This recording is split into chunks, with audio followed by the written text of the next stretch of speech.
Welcome back to the channel, guys. This is the second video in this beginner's series into photography. And in this video, we want to talk about, as the title says, the exposure triangle. Now, photography has always been about light, and as I mentioned in our last video, there are three main settings that are universal to almost every camera, regardless of brand and model, that allows us to control light. And these settings are shutter speed, aperture, and ISO. So these settings are what makes up what we call, or what controls what we call the exposure triangle. And it's accessible when you put your camera into full manual. Some settings you'll be able to control even if you're not in manual, but full manual allows you to control every setting at the same time, all three settings at the same time. All right. Now, these settings control how much light comes into the camera and onto the exposed film or sensor. If too little light comes through, the photo comes out darker than it should be, and it's what we call underexposed. If too much light comes in, the photo comes out brighter than it should be, and it's what we call an overexposed photo. Now, getting the right exposure is always dependent on the amount and quality of light available, so settings are never a one-size-fits-all. Now, since all three settings control the amount of light coming through, it becomes sort of a juggling act, because you adjust one setting, it becomes darker than it should be, you can adjust the other setting to compensate and make it brighter. Also, each of these settings have a sort of secondary effect on the photo, which we'll discuss and try to show you here in a bit. The first setting we want to talk about is shutter speed. Shutter speed controls how long that shutter remains open, which exposes the film or the sensor inside, and that setting is measured in seconds. So a shutter of 1/250 is 250th of a second. A shutter speed of 1/2 is half a second. Once you get to whole numbers, like 1 or 5, that's a shutter speed of 1 second or 5 seconds respectively. So this means that a faster shutter speed lets in less light, making the image darker. A slower shutter speed lets in more light, making the image brighter. The secondary effect of this control of the shutter speed is how it shows motion. This is how we get light trails from the headlights of cars. So if you set up like a shutter speed of like 10 seconds down a road and then you have cars passing by at night, that's how you get those light trails. But it's important to remember that the motion it shows could also be the motion from the shake of our hand when we're holding the camera. That's why when we do long exposures, it's important for us to have a tripod to eliminate that shake of our hand. And we'll show you an example here in a second. Okay, so we are shooting on the Sony a7 III, and we're going to try to show you how, let me just get this centered here. We're going to try to show you how shutter speed really can't affect. It's hard to show how shutter speed will affect the image here, but we are on manual exposure here, right? Shutter speed of 1/200, f1.8 for the aperture, with an ISO of 250. So if we go ahead and increase that shutter speed from 1/200 to 250 to 320 to 400 to 500, as you can see, the image starts to get darker there, right? The image gets a bit darker, and if you go back, the image becomes brighter, back to 200 there. All right, so that's in terms of shutter. Now, in terms of a long exposure, I can't really show you how that would affect the image right here, right now. But I'll show you a couple of examples here in a second.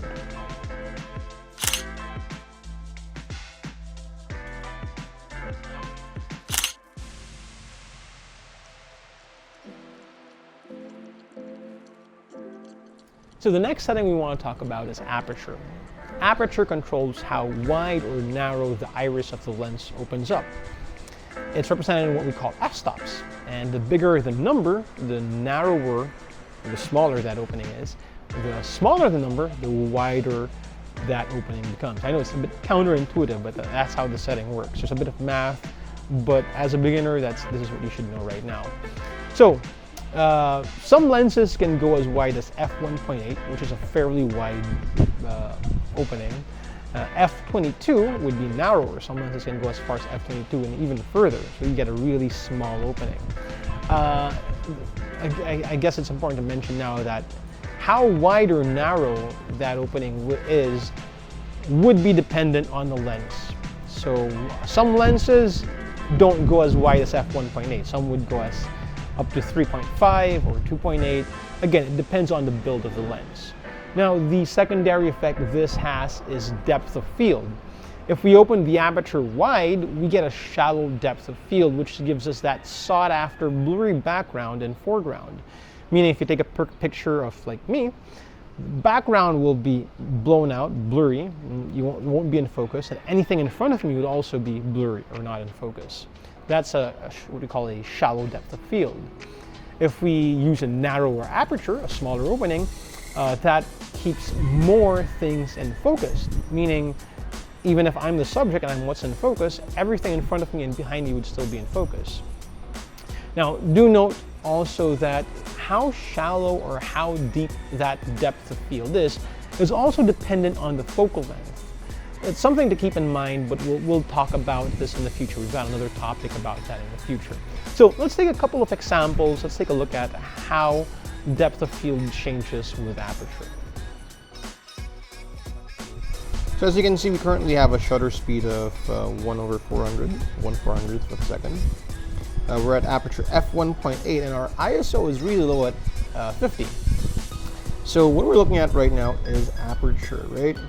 So we're going to go ahead, and as you can see here, you can't make out the buildings that are there in the background, right? There are the buildings in the background.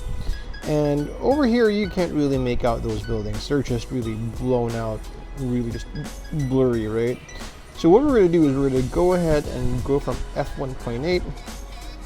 We're going to go ahead and, before I start dropping that down, I'm going to put my ISO into auto, and that brightens up the image right away, as you can see. Because when on auto, it doesn't go to ISO 50, it just goes to the lowest, which is 100.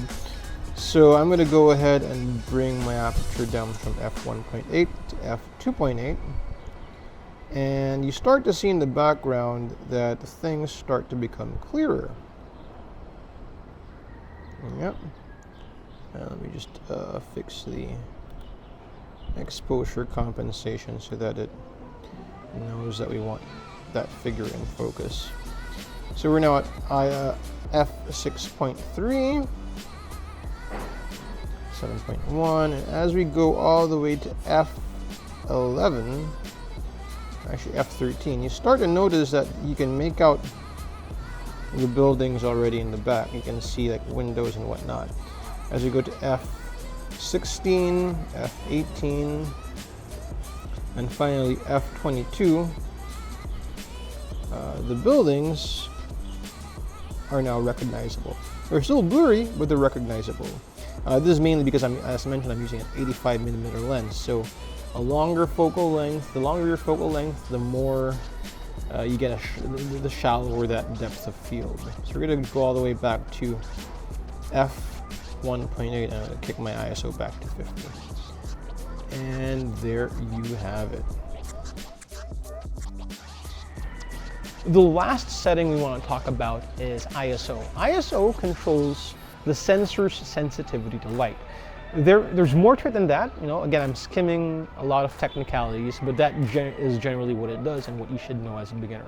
In film, the ISO refers to the film's sensitivity to light, which means it's pretty much fixed depending on whatever film you're using, whatever film you have in the camera. For digital cameras, we have that convenience of being able to change our ISO setting on the fly. So the lower the ISO, the less sensitive it is to light, making the image darker. The higher the ISO, the more sensitive it is to light, and that brightens up the image. Now, the secondary effect that this has is that the higher our ISO goes, we start to introduce what we call noise.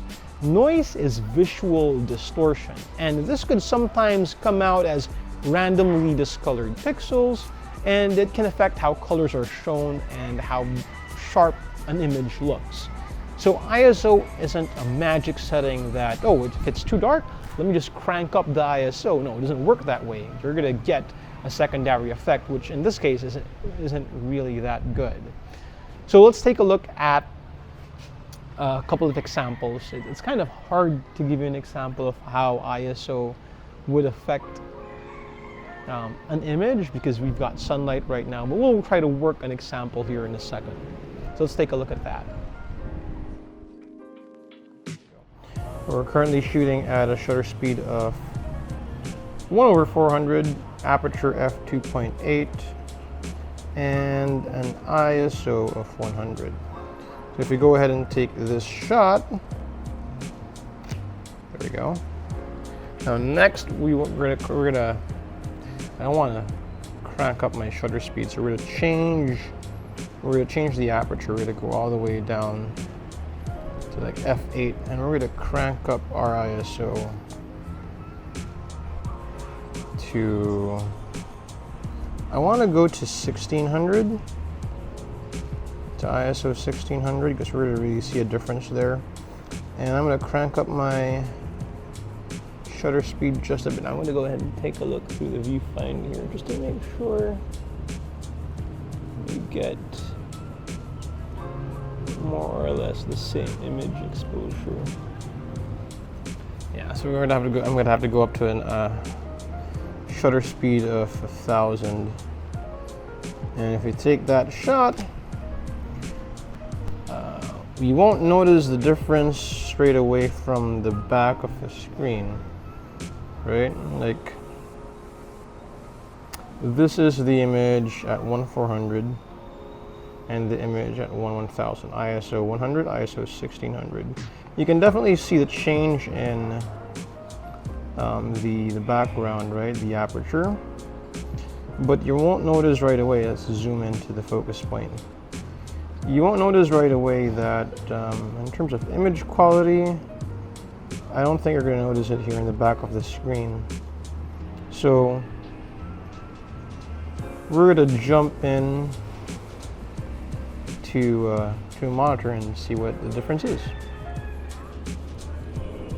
So this is our image at ISO 100, and if we zoom in, a bit of dirt on his face there. As you can see that the image is nice and sharp and crisp, right? So if we jump to that other image at ISO 1600, not much of a difference wide when you're zoomed all the way out. But once you zoom in, you're going to see that, yep, the image isn't as crisp and sharp, and we get a bit of what we call noise there, right? And we're going to try to put that up side by side. And although right now at ISO 1600 it's not that noticeable because it is a full frame camera, the higher we go, that noise starts to get really bad, and you'll notice it on smaller sensor cameras such as an APS-C and a Micro Four Thirds. But yeah, so basically the higher your ISO goes, the more noise you introduce. So in summary, those are the three main settings to manual exposure, to master manual exposure, and it's universal across all camera brands and types pretty much. So one last tip I can add is that you don't have to go full manual right away. You don't have to jump into full manual right away. Most DSLR and mirrorless cameras have what we call shutter priority and aperture priority. And in shutter priority, you control the shutter speed, and the camera figures out everything else in terms of the ISO and the aperture. It also allows you to move out of automatic ISO. So in shutter priority, you can control both the shutter speed and even the ISO. Aperture priority is pretty much the same thing. It's just that the main setting you control is aperture, with the option to move out of automatic ISO and manually control that. So try using those modes to get the hang of things, controlling only one setting, may it be shutter speed or aperture, then eventually adding the second setting of ISO. And once you get the hang of controlling 2 of those settings, you can jump into manual and try to figure things out from there. So remember that this is a skill, and like any skill you can develop, it requires practice. So take out your camera, get as much practice as you can, shoot as much photos as you can, and we'll see you in the next video and talk about our next topic then. Till then, keep safe, and we'll see you in the next video.